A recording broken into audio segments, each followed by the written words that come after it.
पंजाब के पटियाला में खालिस्तान के खिलाफ मार्च में हुई हिंसक झड़प के बाद से तनाव बना हुआ है। घटना को लेकर पंजाब के मुख्यमंत्री भगवंत मान ने डीजीपी के साथ बैठक की। बताया जा रहा है कि इंटेलिजेंस ने जिला पुलिस को सूचना देकर सतर्क किया था, जिसके बाद भी पटियाला में हिंसक झड़प हुई, जिसे लेकर मुख्यमंत्री भगवंत मान ने नाराजगी जताई है। सीएम भगवंत मान ने घटना की जांच के आदेश दिए हैं। दरअसल पटियाला में खालिस्तान के खिलाफ बुलाए गए मार्च में झड़प के दौरान खुलेआम तलवारें लहराई गई और पत्थरबाजी हुई। इस घटना में 4 लोग घायल हुए हैं। पटियाला में हुई हिंसक झड़प के बाद बीजेपी ने भगवंत मान सरकार पर हमला बोला।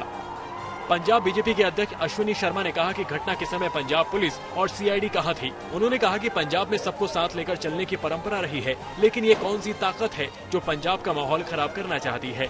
वहीं कांग्रेस नेता राहुल गांधी ने ट्वीट कर सरकार से कानून व्यवस्था बनाए रखने की अपील की। राहुल गांधी ने लिखा कि पटियाला से जो विजुअल सामने आए हैं वो विचलित करने वाले हैं। मैं फिर से दोहरा रहा हूं कि पंजाब जैसे सीमावर्ती संवेदनशील राज्य में शांति और सद्भाव सबसे जरूरी है। हैदराबाद में नमाज के बाद लोगों से बात करते हुए AIMIM चीफ असदुद्दीन ओवैसी भावुक हो गए। ओवैसी ने कहा कि खरगोन में मुसलमानों के घर तोड़ दिए गए, जहांगीरपुरी में उनके साथ हिंसा हुई, लेकिन वो मैदान नहीं छोड़ने वाले हैं। उन्हें मौत से भी डर नहीं लगता है। ओवैसी ने आरोप लगाया कि देश में एक समुदाय को निशाना बनाया जा रहा है। उनकी नजरों में कई ऐसी घटनाएं हुई हैं जहां पर सीधे तौर पर एक धर्म के खिलाफ कार्रवाई की गई है। कि हमारे वतन अजीज में बहुत वाकयात हो रहे हैं। मुझे कई फोन आते और लोग मुझसे कहते कि असदुद्दीन ओवैसी जुल्म हो रहा है, तकलीफ हो रही है। असदुद्दीन ओवैसी घरों को तोड़ दिया जा रहा है, दुकानों को तोड़ दिया जा रहा है। असदुद्दीन ओवैसी हमें बर्बाद कर दिया जा रहा है।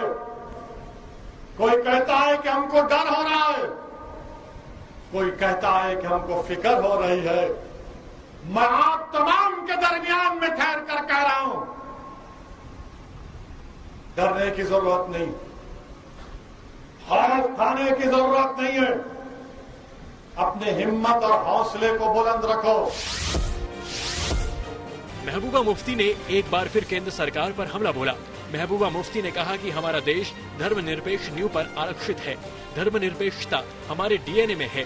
बीजेपी धर्मनिरपेक्षता ताने बाने को तोड़ने की कोशिश कर रही है। इसके साथ महबूबा मुफ्ती ने कहा कि जहां तक मस्जिदों में लाउडस्पीकर बंद करने का सवाल है, ये उनके एजेंडे का हिस्सा है।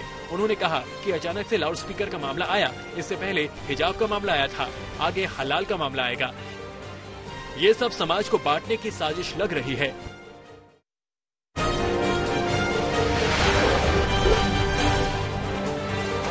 पंजाब के पटियाला में खालिस्तान के खिलाफ मार्च में हुई हिंसक झड़प के बाद से तनाव बना हुआ है।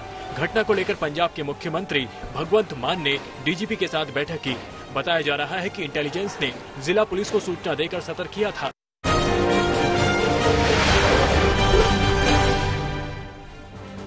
लाउड स्पीकर के खिलाफ रैली के लिए राज ठाकरे आज औरंगाबाद कूच करने वाले हैं। पुणे में 150 पंडितों के आशीर्वाद और पूजा पाठ के बाद राज ठाकरे रवाना हो जाएंगे, जबकि कल 1 मई को वो रैली करेंगे। औरंगाबाद पुलिस ने 16 शर्तों के साथ राज ठाकरे को रैली करने की इजाजत दे दी है। इससे पहले उनकी पार्टी एमएनएस ने राज ठाकरे को हिंदू जन नायक की उपाधि दे दी है।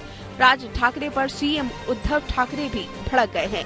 वहीं राज ठाकरे के जवाब में आज पुणे में महाअघाड़ी की एक रैली है। उद्धव ने भी सवाल उठाया है कि जब बाबरी मस्जिद गिराई गई तब राज ठाकरे कहाँ थे। हनुमान चालीसा विवाद में जेल में बंद सांसद नवनीत राणा और उनके विधायक पति रवि राणा की जमानत याचिका पर आज फिर से सुनवाई होगी। शुक्रवार को भी सेशन कोर्ट में दोनों की जमानत याचिका पर सुनवाई की गई थी, लेकिन उन्हें राहत नहीं मिली थी। इसके साथ ही कोर्ट ने नवनीत और रवि राणा के घर के खाने की मांग वाली एप्लीकेशन भी रद्द कर दी थी। देश के कई पावर प्लांट में कोयले की कमी को देखते हुए सरकार ने 657 यात्री ट्रेनें रद्द कर दी हैं ताकि कोयले वाली मालगाड़ियों को रास्ता दिया जा सके। कोयले के कुल 533 रैक पावर प्लांट भेजे जाने हैं। इनमें से 427 रैक कल ही रवाना कर दिए गए हैं। इन मालगाड़ियों से देश के तमाम पावर प्लांट में करीब 16 लाख टन कोयले की सप्लाई सुनिश्चित की जाएगी। कोयले की कमी के चलते कई प्लांट ठप पड़ जाने का संकट मंडराने लगा था और इसके बाद सरकार ने आनन फानन में ये फैसला लिया है। कोयला संकट को लेकर जमकर सियासत भी शुरू हो गई है। कांग्रेस समेत कई विपक्षी दलों ने कोयला संकट के लिए केंद्र की लापरवाही को जिम्मेदार बताया है। राहुल गांधी का कहना है कि केंद्र सरकार पावर प्लांट चलाने की बजाय नफरत का बुलडोजर चला रही है। वहीं दिल्ली की आप सरकार के मुताबिक रेलवे ट्रैक की कमी के चलते ही कोयला संकट की नौबत आ गई है, जबकि कोयला मंत्री प्रहलाद जोशी के मुताबिक देश में कोयले की कमी नहीं है और इसे लेकर बेवजह की अफवाहें फैलाई जा रही हैं। देश के ज्यादातर हिस्से भीषण गर्मी में झुलस रहे हैं। दिल्ली और इसके आसपास के इलाकों में हालात बहुत ही ज्यादा सख्त हैं और पारा 45 डिग्री के भी ऊपर पहुंच रहा है। गर्म हवाओं की थपेड़े से लोग बेहाल हो रहे हैं। यूपी, एमपी समेत पूरे उत्तर भारत में प्रचंड गर्मी पड़ रही है। माना में तो अधिकतम तापमान 47 डिग्री के पार पहुंच चुका है। मौसम विभाग के मुताबिक 2 मई तक हालात ऐसे ही रहेंगे, लेकिन इसके बाद हल्की बारिश के साथ थोड़ी राहत मिलने की उम्मीद है।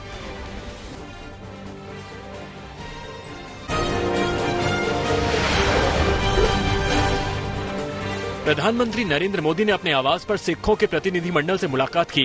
प्रतिनिधिमंडल को संबोधित करते हुए पीएम मोदी ने सिख परंपरा को वास्तव में एक भारत श्रेष्ठ भारत की जीवंत परंपरा बताया। पीएम मोदी ने कहा कि हमारे गुरुओं ने राष्ट्र को ऊपर रखकर भारत को एक सूत्र में पिरोया था। गुरु नानक देव ने अंधेरे से देश को निकाला था। उनकी निशानियां देश भर में हैं। सिख परंपरा वास्तव में एक भारत श्रेष्ठ भारत की जीवंत परंपरा है। भाइयों और बहनों, जब मैं किसी विदेश यात्रा पर जाता हूं तो वहां भी जब सिख समाज के साथियों से मिलता हूं तो मन गर्व से भर उठता है। 2015 की मेरी कनाडा यात्रा आप में से कई लोगों को याद होगा और दल्ला जी तो मैं मुख्यमंत्री नहीं था तब से जानता हूं। ये कनाडा के लिए 4 दशकों में किसी भारतीय प्रधानमंत्री की पहली स्टैंड एलोन बायलैटरल विजिट थी और मैं केवल ओटावा और टोरंटो ही नहीं गया था। मुझे याद है तब मैंने कहा था कि मैं वैंकूवर जाऊंगा और मैं वहां जाना चाहता हूं। मैं वहां गया। गुरुद्वारा खालसा दीवान में मुझे माथा टेकने का सौभाग्य मिला। संगत के सदस्यों से बहुत अच्छी बातें हुई।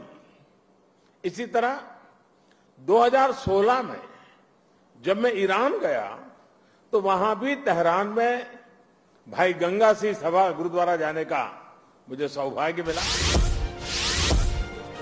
असम की एक अदालत ने गुजरात के विधायक जिग्नेश मेवानी को जमानत दे दी है।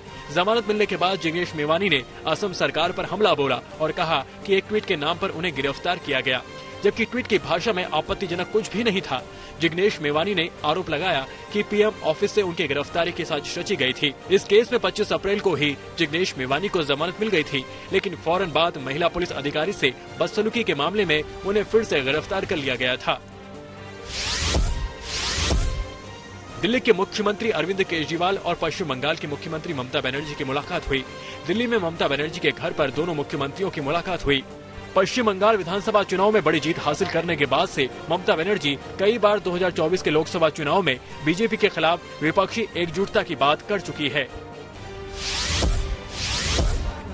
बीएचयू में इफ्तार को लेकर विवाद थम नहीं रहा। बड़ी संख्या में नाराज छात्र कुलपति आवास पहुंचे और गंगाजल से आवास का शुद्धिकरण किया। प्रदर्शनकारी छात्रों ने कुलपति के खिलाफ नारेबाजी की और उनसे माफी की मांग की है।